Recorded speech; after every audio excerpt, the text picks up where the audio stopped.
Welcome back to the NYG Blue Zone. I'm your host, Attikis. I did my rapid recap the other day of the game, and today I want to talk about a few different things. I do want to say I'm like really sick and tired of being near the end of October, beginning of November, and already moving on to looking at different draft prospects. We can safely say at this point that the Giants season is a wash. We are not going anywhere that we want to go. And you can point to injuries, you can point to a number of different reasons, but we are in year 4 of the Dable Shane regime, and we're in the same place, you know. And what's crazy to me is year 1 that they took over this team, keep in mind, using players from the Gettleman era, they were able to make it to the playoffs. Year 4, we are 2-7 again. This is the third time in a row under Brian Dable and Joe Shane that we are 2-7. It's frustrating. It's a tough pill to swallow that we are right back where we started.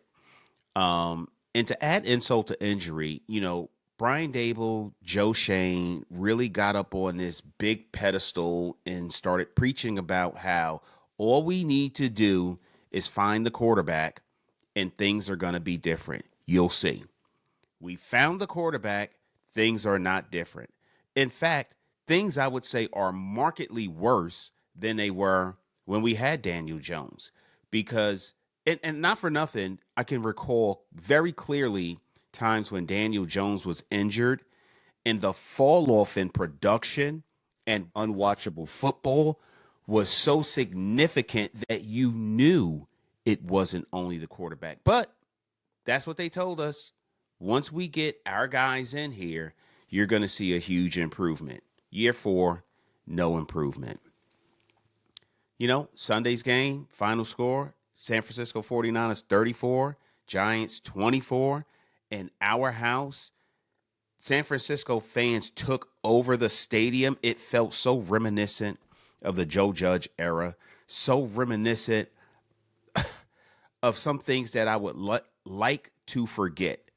And I can't because I'm watching it happen in real time. We got planes flying around the stadium again with signs. Like, think about that for a second. Like, somebody with the money during a government shutdown saw fit that the best way he could spend his or her money was to hire a private aircraft, attach a banner to it, and tell John Mara to fire everybody. Somebody spent good money on that. This is where we are. In the 4th year of a new regime that was brought in to bring us to a better place where we don't feel like it's just an exercise in futility to get a win. I'm tired of it. But today, I'm going to talk about 3 things that are on my mind. Number 1, Jaxson Dart's Offensive Rookie of the Year case is real. The second thing is Theo Johnson's drops and how he is consistently hurting our drives, our team. And also, I want to talk about the horrendous job that Shane Bowen is doing with our defense. Even though we invested a lot of resources into our defense, it looks like shit. The returns aren't matching the receipts. And I don't necessarily think it's talent because we have some talented players. It's coaching. So I want to talk about those things. But before I really get into all of this, please do me a solid. Just like the video, subscribe, hit the notification bell so that you're reminded every time that we drop some new content. And you'll be reminded when we do our next pregame show as well. So first thing I want to talk about is why I think Jaxson Dart is the Offensive Rookie of the Year front runner right now. And there's some big name rookies that came in the draft this year. Yeah, Cam Ward, Travis Hunter, Ashton Genty, T-Mac. And I liked all of those guys if I'm keeping it 100.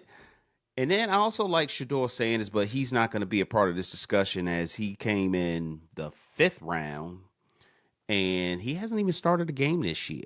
And I do need to have an honorable mention to Cam Scatterbo. Oh my God, what a find! And it's kind of hard to believe that teams passed him over 4 times.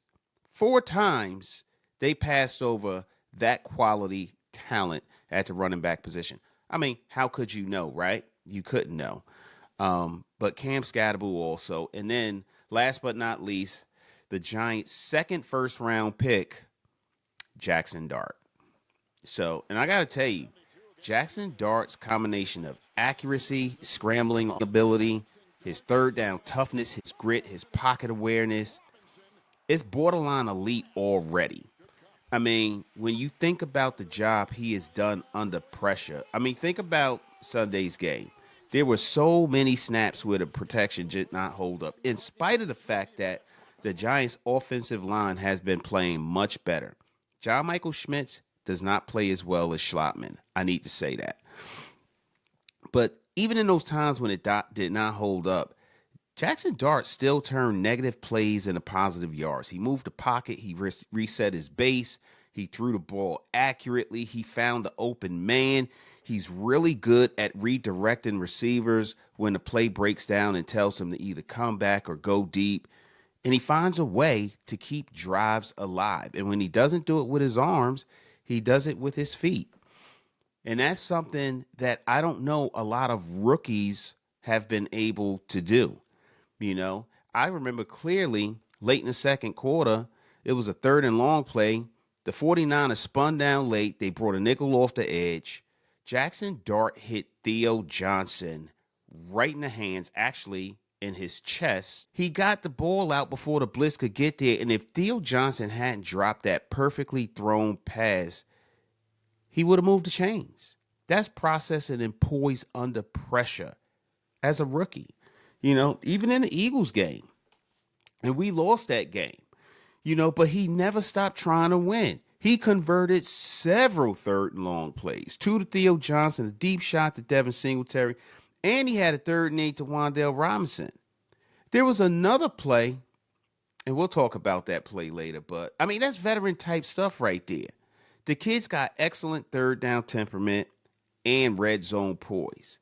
He don't pad on early downs and disappear when it matters. He's been cool, calm, and collected, particularly on those money downs. And when you watch his body language, the way he moves his feet, he keeps his eyes up, and he's willing to take the throws that delivers profit. You know, and I was also very impressed with the fact that even though he moved out of the pocket to buy himself some more time, when they were deep in their own red zone, and Andrew Thomas gave up on the block, and that left edge rusher came and hit Jaxson Dart from behind, and he still held on to the ball. You know, when Daniel Jones was here, that same play would have resulted in a sack, force fumble, pick up, scoop in, run for a touchdown. That hasn't happened with Jaxson Dart. I'm not saying he hasn't turned the ball over. That game in St. Louis, and New Orleans was just egregious. That was atrocious. 5 turnovers, and they gave those turnovers away. But aside from that game, he has been very judicious with how he distributes the football. You know, in the red zone, he is not forcing YOLO balls. We see low risk, high reward passing and smart throwaways. And that's maturity behind his current status, which, if you read it, it says rookie, you know. And then he's really good at making explosive throws without being reckless. He really doesn't put the ball in harm's way. I mean, we have seen pinpoint passing, and our receivers have not helped us. They've been dropping dimes that have been put right where they need to be. Granted, you're talking about a second-year player in Theo Johnson. You're talking about Bo Collins dropping passes. I'm not sure what's happening with Darius Slayton, and I've been a huge supporter of Darius Slayton over the years, but he continues to drop passes that should be easy catches. You know, the Giants have brought in players off the practice squad, guys who are probably not going to be long-term players in the NFL, But when the ball is in your hands, and that's what you're hired to do, catch the ball. They even develop gloves that help you to catch the ball, and you're dropping them. It's frustrating. It's frustrating. The Giants aren't one of those teams who can afford to have too many of those missed opportunities pass them by. You know, there are certain teams out there that can have missed opportunities and they can recover quickly from it, pick up huge chunks of yards on the next play. The Giants are not that team. They haven't been for a long time. You know, I do think that we have solved the piece of that puzzle with our quarterback, but they can't afford as many drops as they've been realizing. You know, so I've talked about how even on those situations where the play is broken down, Jaxson Dart is able to reset the pocket, get his legs planted, redirect his receivers to get in the open space, whatever void that's been vacated through zone defense. And obviously, in man, the defender isn't looking back at the quarterback, so he can redirect those players. And he's been doing that effectively. You know, so he minimizes the cheap mistakes. He may take a few unnecessary sacks, but the when the play is there, he finds it, and when the play isn't there, he lives for the next snap. He'll take a sack or he'll throw the ball away, and that's veteran leadership coming from a rookie. And that's how you win in this league. You avoid that one throw, that one fumble that usually results in a turnover and gives the other team an opportunity to score again. And let's not forget, he came into New York under hostile conditions, right? You got a coach on a hot seat, a general manager who was a little safer than him. The defense severely underperformed in last season. Everybody wanted Shane Bowen fired. I still don't know why he is presently under contract in position as the New York Giants defensive coordinator. That is mismanagement at the highest level by Brian Dable at this point, and Joe Shane. Somebody should fire him. But he came into that, you know, and fans get real antsy quick in New York. We are real quick to call a motherfucker out. But he came in as our new quarterback, playing behind what we have not seen prior to that to be a solid offensive line. Wide receivers rotating in and out due to injury. And then a tight end who's battling with his own confidence to catch the ball. And we're going to talk about that more in a few minutes. But, you know, and he's also been facing, remember, we came into this year, the Giants came into this year. I say we because I feel like I'm a member of the damn organization. But we came into this year with one of the toughest schedules in the league, full of some of the best defenses that this league has to offer. And even under those conditions, I would dare say that Jaxson Dart held up just as well as any one of the best veteran quarterbacks in this league would have. Our defense might have let us down, but our quarterback has not. Despite all that, I mean, like I said, he keeps us in games. He's given us several chances to win or to come back and win. You know, in the fourth quarter and back-to-back weeks, this kid put up points. You know, even in his loss to San Francisco, he put up 14 points in the fourth quarter. One through the air, one with his legs. The kid, he leaves it all on the field. It's unfortunate, you know. The offensive rookie of the year, it should account for a difficulty factor. The toughest schedule, top defenses that he's going up against, doing more with less. Not just these polished box scores showing that the Giants won these games and we have a winning record, so, you know, let's throw this guy in. No, it should include all the aspects that you go in to measure what value that player has brought to their team. So when I look at some of the other players, and there's quite a few other players that should be considered, I think Jaxson Dart not only stacks up nicely, but he's well ahead of the pack, particularly at this point. I know it's only week 9, but at this point, he's well ahead of the pack. And when you talk about the offensive rookie of the year, you really got to talk about some of those impact metrics, right? Like the drive quality. With Jaxson Dart on the field, he sustains drives. except when his receivers drop passes. His points per drive, which is higher than any other rookie in the league right now. And it's a shame that Cam Scatterboo suffered that season-ending injury a few weeks ago. But if he didn't, he would probably be in this discussion as well. How cool would that be to have two New York Giants rookies in the discussion for Offensive Rookie of the Year? But at the conclusion of Week 9, Dart still not Dart. Scatterboo still leads all rookie running backs in touchdowns scored with 7. That's impressive for a player who didn't even start the season as your starting running back and who has missed the last game and a half. His third down completion percent is the highest amount amongst rookie quarterbacks at 62.3%. PFF has Jaxson Dart leading all rookies in explosive pass rate without a high turnover cost. In layman's terms, that means he's doing more with less than most rookies. And he ain't flinching on big downs either. The bottom line is, if Offensive Rookie of the Year is about who elevates an offense the most, Jaxson Dart is that dude. He is him. And he should be well ahead of the competition. I want to talk a little bit about Theo Johnson, too. He's got a huge drop problem. His technique is severely flawed, and I'm going to tell you why. But I don't think he has hands of stone either. I think that his issues are fixable, it's coachable, but it really needs to happen sooner than later. We do not need another Evan Ingram 2.0. What I've seen from Theo in the last 2 weeks is his body catching, which needs to stop. There's sometimes when you can do that, but there's sometimes when that is not the right technique to employ. Like, we see moments where Theo Johnson lets the ball hit him in the chest instead of catching it with his hands, especially on crossing routes. You can't catch a ball with your chest on a crossing route if you're running like this. It's not going to work. It sharply reduces his margin for error, and it creates tremendous opportunities for trailing defensive backs to make a play on the ball.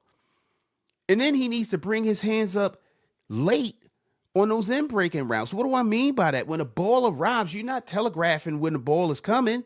You wait until just before the ball comes and you put your hands up. You flash your hands late so that the defender cannot react to what you're doing, giving them an opportunity to make a play on the ball, strip it out, knock it out. And then on these stick and option routes, he's looking to turn up field while the ball is still in the air. Like, you got to get those off the face man shoulder pad drops out of your game. Like, we saw that on the second and medium play. It killed a good pass catch opportunity. And this ain't something new. When he was at Penn State, he wasn't a big catch guy. Like, he lived on those intermediate routes, the post, the short red zone mismatches. I mean, he's a big target, right? But his tape showed he's got a solid frame.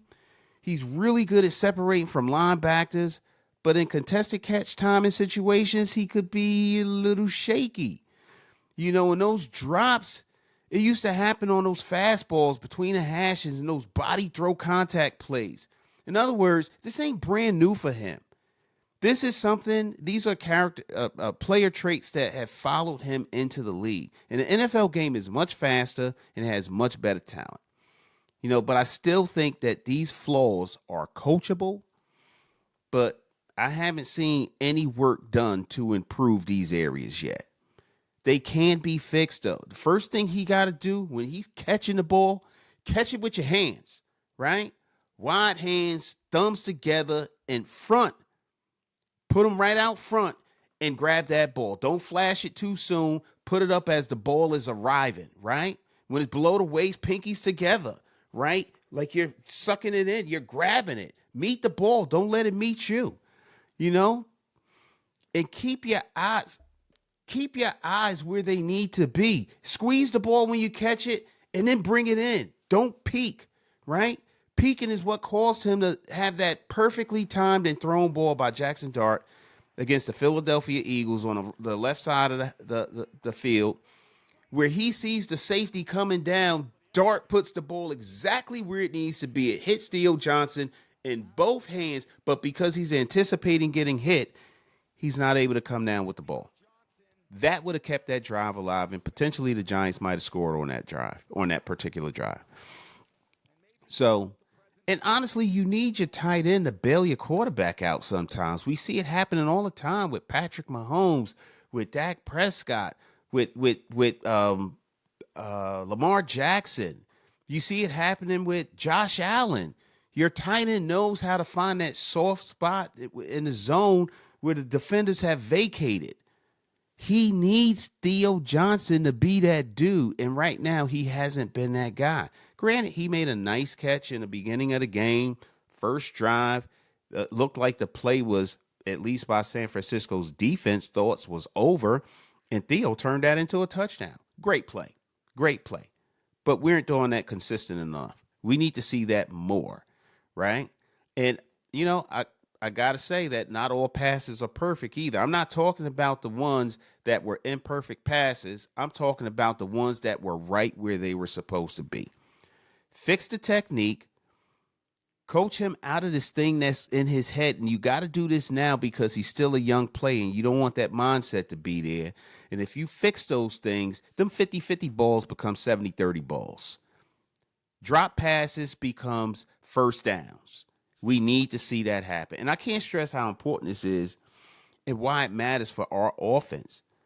Dart is winning a lot of pre and post snap looks.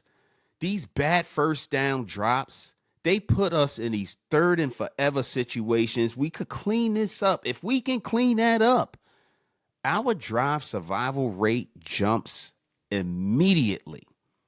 We need that to happen. I said it before. The Giants aren't that team that can afford to make these mistakes and recover from them. We are not. So Theo Johnson is fixable, but it needs to happen now. Last thing I want to talk about is Shane Bowen and our defense. I'm so fed up, man. I mean, this has not been paying off for us. The Giants invested a lot of resources, acquired some good talent. They drafted some good players. And we're 2-7. And listen, 2-7, and we could have very well been 7-2 at this point. At a minimum, 6-3 at this point is the way I see it, the way that the offensive side of the ball has performed, and the defense has not matched that level of intensity. And not for nothing, part of it is coaching, part of it is players, right? I'm seeing players who are normally impact players giving up on plays. They're not putting forth maximum effort. I'm not saying they aren't putting forth some effort, but they're definitely not putting forth maximum effort. The effort has waned. It's almost like they get to this point where internally they surrender and they're like, I ain't even doing this no more. That mindset has to go. And I don't know if it's something that has to be a shared responsibility between your defensive leaders on the field and the coaching staff, or if it needs to be 80-20, 60-40 split between it. But that needs to change because once the mindset has settled in, once that's baked into the packaging, there's no overcoming that. Then it's not big plays that you make, it's dumb luck plays that you make. When you're not putting forth maximum effort, other players see that, and they're not going to put forth maximum effort. They're going to give up on plays. Part of that starts with coaching, leading men. The New York Giants coaching staff is not leading men. I would dare say that the locker room is just about sold out on this coaching staff. A lot to be said about Shane Bowen, but Brian Dable bears a huge part of the responsibility for this as well. But some of the structural issues, the personnel issues, having the right players, having the right plays in the right positions, how you're practicing, how far do you want your DBs to be off the line, making sure your middle linebackers have a clear understanding of gap integrity, who's covering an A gap, who's covering a B gap. The C gap has been atrocious this year. The opposing teams have been hitting us on the edges between that right tackle and the tight end or the left tackle and the tight end and just gashing us for huge yards. Like, we got a big problem. It's just not one leak in one spot. It's the whole fucking roof. Everything is a problem at this point. Too many 5 and 6 man boxes, too many of these run neutral looks. I mean, and like I said, because the C gap is wide open, they giving up 4 and 6 yards of play on the first play, and then you got their offense in second and short. Now that opens up the whole playbook for them. It's frustrating, and I love it when we have our middle linebackers and safeties creep up to the line and when the ball comes out at time, on time. But right now, they're showing pressure and looks, and they don't hit. The quarterbacks are getting clean looks in the pocket. They're able to throw in rhythm and hit these tight ends and running backs in these spaces that the DBs, the safeties, and the middle linebackers have created these voids. And it's every time. It's consistent. And if you're not winning your one-on-one battles, Dexter Lawrence, at least attack the hot lanes. Plug it up. Choke it. So there's no room for them to run through so that one of the other edge rushers or middle linebackers could come in and hit that A and B gap and close it up so that there's not huge runs. And if you're not doing that, we're not going to be successful. I mean, San Francisco stole too many easy hot reads because our second level was dropping way too deep and they wasn't paying attention to the direction that the play was going. I mean, it led to huge gains for San Francisco, who was playing with an already depleted offense and defense. 2 weeks in a row. Over routes biting us in the ass. Communication between hook and curl and the safeties have been late. And you see the point offs happening after the break, right? You over there, I'm over here. That's pitch and catch for a quarterback. That's pitch and catch, especially if you can hold the safety with your eyes. That's easy money. And the Giants have made it easy on opposing quarterbacks. Against Philly, we got hit on deep crosses versus quarters. Safeties was flat-footed versus San Francisco. Same shit, different team. Same wide open voids. That's a rules problem. That's a coaching problem. That's not just a talent problem. That's a coaching problem. In Shane Bowen's minimum defense, the only reason Tay Banks is starting is because we got no better option. And when Tay Banks is on the field, you know shit is bad. So I'll give him that. But how much do you need to do to coach Tay Banks into being just slightly better? We are woefully inept on defense. It's horrible. In the red zone, inside the 10, we get the same old looks. We got a real heavy defensive pressure coming in off the right side.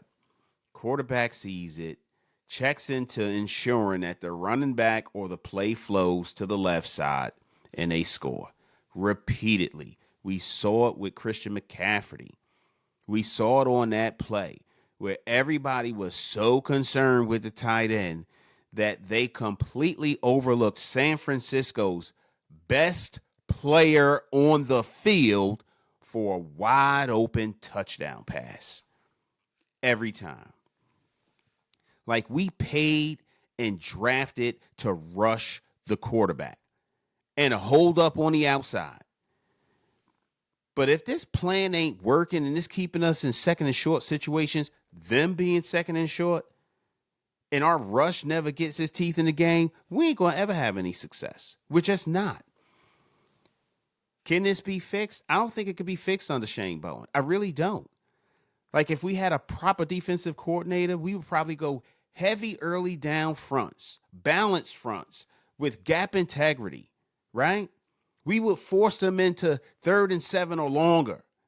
Then we could unleash our dogs, our edge rushers, to get after the quarterback. You got Brian Burns already leading the league with 11 sacks.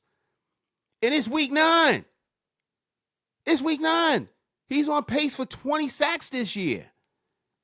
That's what we need to be doing. But we seem to be incapable of some of the basic fundamentals, starting with our players don't know how to tackle.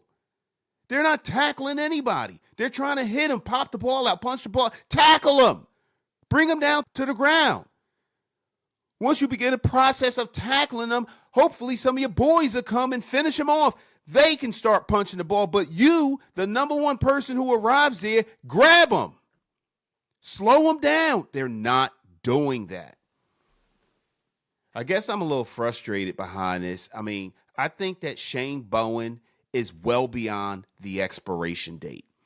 And I don't see any value or upside to keeping him employed as the defensive coordinator moving forward.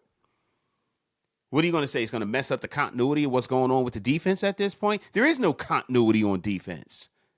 Name one person other than Brian Burns on the Giants defense that you think you can rely on from week to week.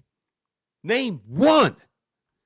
One impact player. I would say that Abdul Carter as a rookie, you can really remove him from that question. Although I would also say in the same breath, because he's leading the lead in pressures, not necessarily getting to the quarterback, but in pressures as a rookie, he's being impactful. I would say that Thibodeau is having one of his better seasons also, but he's still not getting to the quarterback the way that we're used to seeing him. And Dexter Lawrence has been AWOL. I'm frustrated with our defense. I don't know what the solution is. I believe that the solution, the only solution or starting point of what could be a solution is to get rid of Shane Bowen.